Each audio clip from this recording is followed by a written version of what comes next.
siapa sih? Ada nunggu orang ini, kita mau syuting. Kayak film-film gitu. Kita nungguin siapa sih? Ini tahu nih orangnya mau datang jam berapa nih? Tahu bentar lagi kali, katanya sih bentar lagi.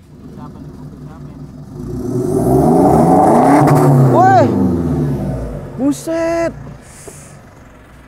Gue kirain siapa, ternyata Nathan yang kita tungguin, gengs.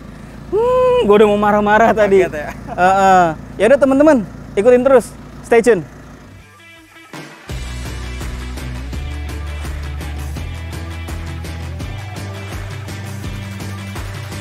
Oke, pemirsa Great Otomotif, sekarang sudah sama Nathan di sini dengan mobil besarnya. Kasih salam dulu dong. Halo, kenalkan nama saya Nathan. Saya pemilik Pajero Sport Dakar tahun 2016. 2016. 2016. Dan Dakar ya. Mm-hmm. Biasanya orang yang main SUV ini itu ngulik-ngulik performanya. Iya, pastinya dong, Dave. Sebenarnya ini lebih ke apa sih alirannya? Untuk gua sih alirannya pemakaiannya harian dan lumayan capek ini mobil. Oh, mobil capek Mobil ya. capek ini. Operasional pribadi lah. Iya, buat kerja. Oke, alasan ini mobil lo modifikasi itu kenapa? Untuk alasan pertama sih udah pasti karena ini kan mesinnya diesel. Mesin diesel udah pasti untuk kita ulik performance itu lebih mudah lah istilahnya. Dengan budget yang lebih sedikit lah. Jadi untuk kita ulik-ulik sedikit itu untuk kenaikan tenaga dan torsi itu udah lumayan banyak langsung. Jadi memang kayak optimalisasi dari si performa engine lah.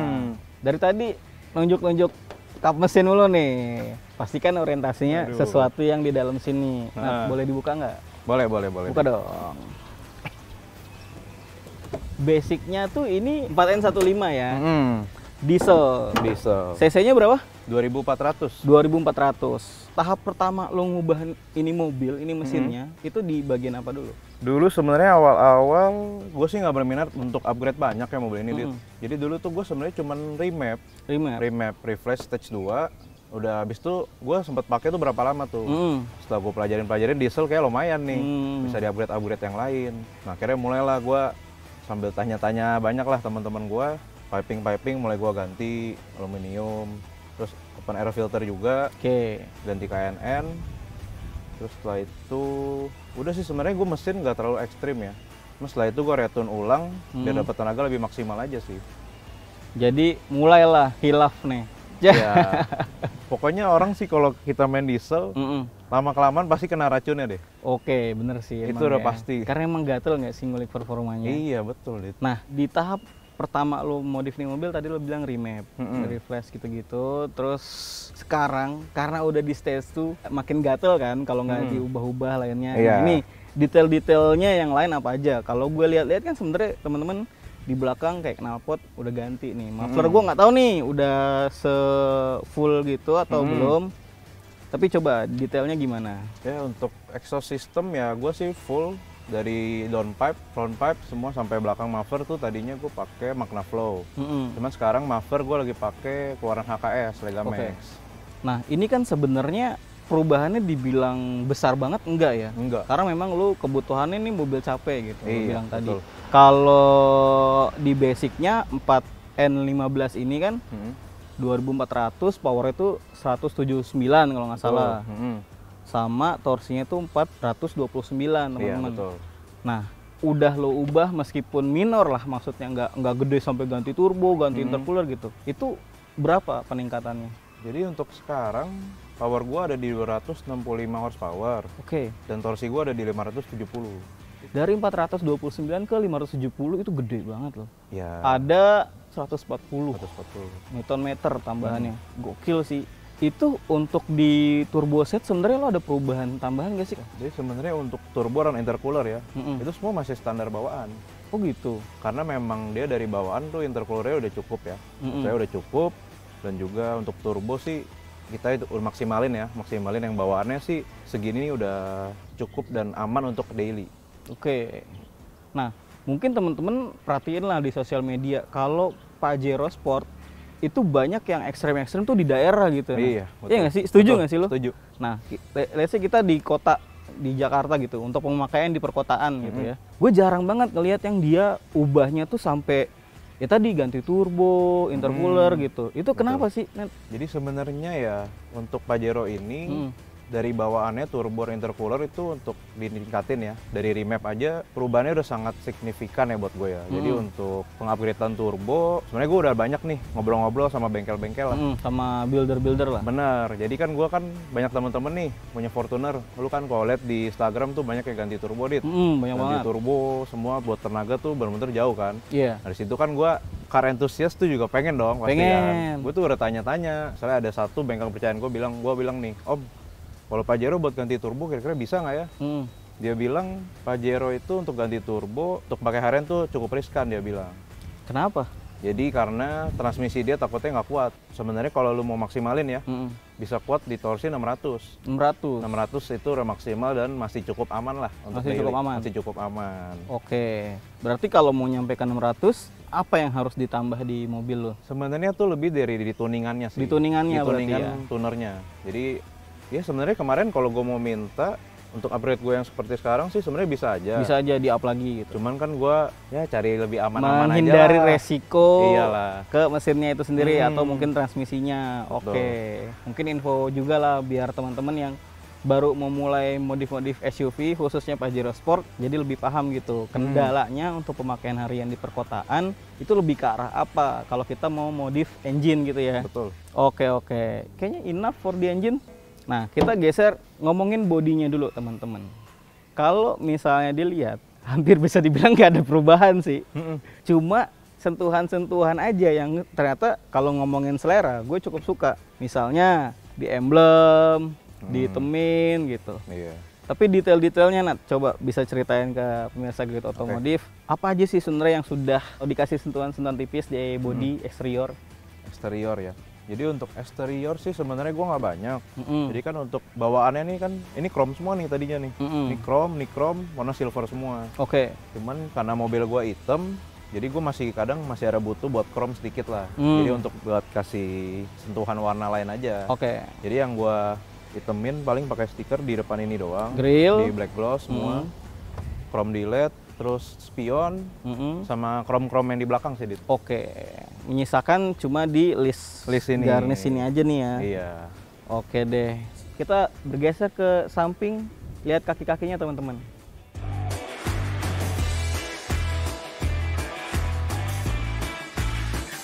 Oke, kita di bagian samping nih teman-teman. Nah, enaknya kita mulai dari yang paling kelihatan deh. Rodanya dulu nih. Mulai dari pelek. Jadi ini peleknya apa?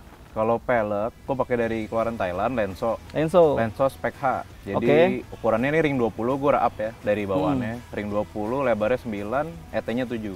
ET-nya 7. Ini rata depan belakang? Rata depan belakang. Oke. Gue suka sih warnanya. Dia apa ya, kayak dibilang gunmetal, kayaknya iya. Bisa. Cakep lah, masuk lah intinya sama warna hitam teman-teman. Terus juga modelnya juga kan jari-jari gitu. Dibalut pakai ban Yokohama apa nih? Yokohama Parada. Yokohama Parada. Size-nya berapa? Size-nya 285 50, Dit. Oke, sip, rata berarti ya. Rata. Karena memang peleknya rata, nggak mungkin bannya bilang sama. dong. Iya dong. Untuk pemilihan pelek dulu deh. Kenapa lu menjatuhkan pilihan ke Lenso? Kayaknya kan option untuk tampil lebih Jepang tuh banyak lah. Pelek Jepang. Sebenarnya sih lebih di harganya ya. Ini gue suka nih, jujur teman-teman. Terus juga soal ban, gue suka sih kembangannya kalau lihat dari samping tuh kayak garangnya dapet gitu. Nah ini untuk pemilihan ban ini sendiri ada alasan khusus nggak sebenarnya? Sebenarnya untuk ban sih gue lebih ke tractionnya sih. Tractionnya? Gue kan perjalanan kerja itu semua di lewat tol ya. Jadi benar-benar gue high speed lah istilahnya. Jadi gue pilih ban yang menurut gue yang gripnya bagus ya? Iya, lebih mahal tapi gripnya asal lebih bagus aja. Oke, siap. Lebih aman lah. Intinya emang benar-benar fungsional lah alasan tadi di awal ya. Betul. Nah di bagian tengah nih teman-teman udah ada nih kayaknya sepintas kayak ukuran lebih lebar gitu dari bawaannya. Tapi sebenarnya ini udah ganti belum sih? Udah diganti dari merek keluaran Thailand, Runstop. Tapi ukurannya sama bawaan? Ukurannya masih overall sama bawaan. Oke. Nah ini yang diganti apakah piringannya aja atau mungkin kalipernya juga? Oh ini yang gue ganti sebenarnya piringan aja. Untuk kaliper sih gue cuman dicat aja sih, Dit ya. Oh gitu. Cuman jadi biar lebih nonjol ya? Ya biar lebih sporty dikit lah. Cuman untuk yang gue ganti paling brake padnya gue pakai Mandex. Oke. Kampas remnya berarti Kampas ya. remnya. Masih soal kaki-kaki, ini kan looks-nya bisa dibilang lebih pendek dibanding bawaannya. Cuma kalau kita jajarin sama yang bawaan, nggak beda jauh gitu.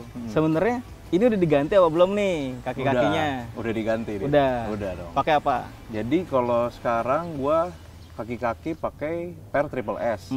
Triple S, terus shocknya gue pakai Bilstein. Oke. Cuman di triple S itu gue ada custom lagi. Ada custom lagi di pernya. Custom lagi, jadi gue ada dipotong dan ada stopper gue ada custom juga, biar lebih nyaman aja sih karena kan udah di custom. Kita geser ke belakang teman-teman.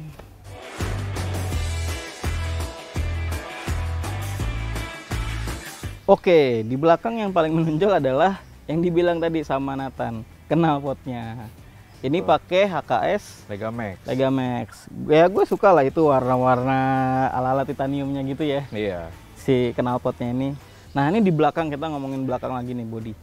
Tadi lo bilang ini ya, ini yang di LED chrome gitu. Iya betul.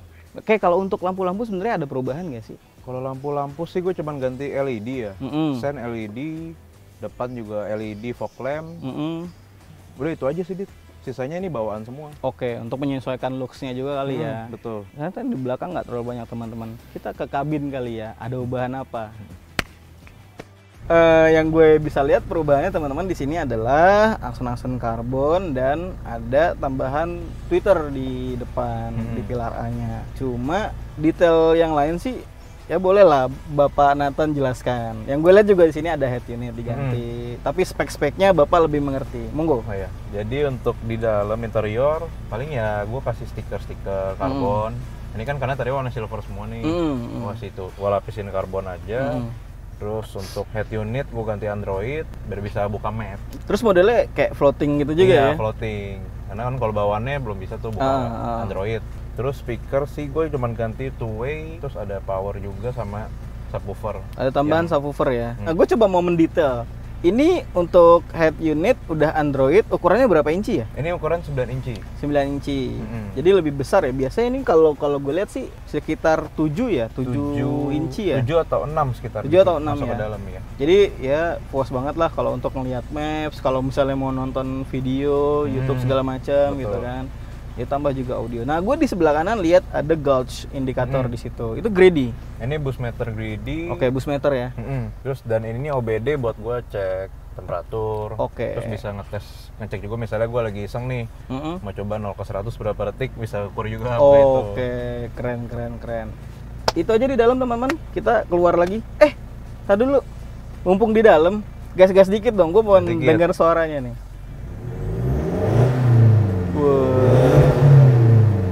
Ya diesel lah ya teman-teman. Kita keluar sekarang.